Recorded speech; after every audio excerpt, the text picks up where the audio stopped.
آج بازار میں مارکیٹ میں چلے جائیں، طرح طرح کے لباس، یہ میرے رب کی رحمتیں ہیں۔ کیسے لوگ تھے وہ بھی جنہوں نے ابتدائے اسلام میں گزارے کیے۔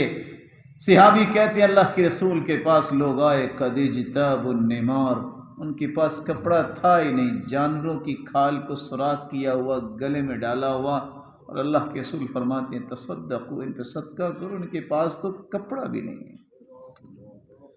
آج ہمیں اللہ کا شکر ادا کرنا چاہیے۔ اللہ نے لاکھوں نعمتیں دی ہیں، اللہ کی قسم اتنی نعمتیں دی ہیں، اتنی نعمتیں دی ہیں۔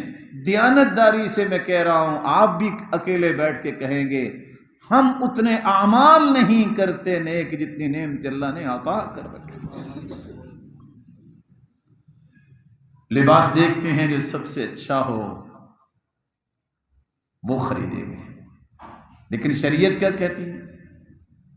اصل لباس کیا ہے؟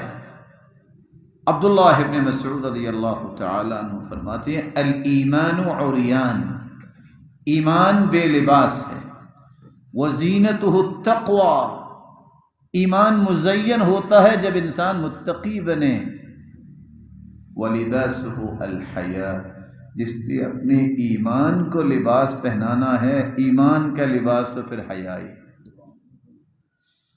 ہمارے تو آج اقدار ختم ہوگی نا، آج ڈھونڈ ڈھونڈ کے وہ کپڑا خریدتے ہیں جس سے نمائش زیادہ ہو، نہ عورتوں کو کوئی پرواہ ہے، نہ ساتھ جانے والے جو خرید کے دیتے ہیں ان کو پرواہ ہے۔ سیدہ عائشہ رضی اللہ تعالی عنہ کے پاس عورتیں آئیں، عورتیں عورتوں کے پاس آئیں، ذرا غور کرنے والی بات، باریک لباس پہنا ہوا ہے، لوگ کہتے ہیں عورتیں تو تھیں وہاں، مرد تو نہیں نا، گیدرنگ تھی۔ تو سیدہ عائشہ فرماتی ہے ان کنتن مؤمنات فلیس ھذا بلباس المؤمنات، اگر تو تم مومنہ ہو تو مومنہ عورتیں اس طرح کا لباس نہیں پہنتی، وَإِن كُنتُنَّ غَيْرَ ذَلِكَ فَتَمَتَّعْنَ بِهِ، اگر تم مومنہ نہیں ہو تو پھر تم پہ کوئی پابندی نہیں۔ فیصلہ کر دیا۔